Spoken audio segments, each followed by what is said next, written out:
Anson, we saw in Discovery what a born leader Captain Pike is, but he also now harbors the knowledge of his tragic future. Can you kind of talk about this unique side of the character and how you'll inform your performance, if at all? The most honest thing I can say is I'm still figuring it out.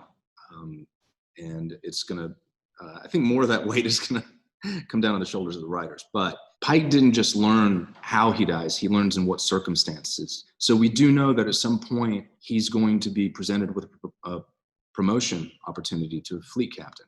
And he has to accept that in order for the fate to come into existence. So what is it that's going to allow him, both in terms of circumstance and emotion, to accept that promotion? It's a tough question, but I think we'll figure it out together. I know that I'm excited to watch you figure it out, so I'm sure all the fans are as well. Ethan, in the final scene of Discovery Season 2, we finally saw the Spock that fans are pretty familiar with from the original series. So are you excited to explore more of that iconic side of the character post the Discovery encounter?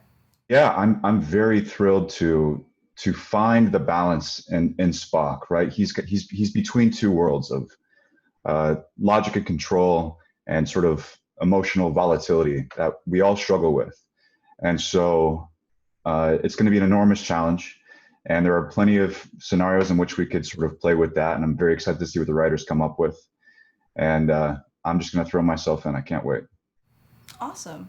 And for Rebecca, of the three main characters, number one is by far the most enigmatic. So for you, what are you most interested to learn about your character moving forward? Yeah, well, I mean, like the Cage being such an old pilot, the writers have this very unique opportunity where they've had this character that's existed since the beginning of the canon. She's never been written. I can't wait to find out, how vast her skill set is.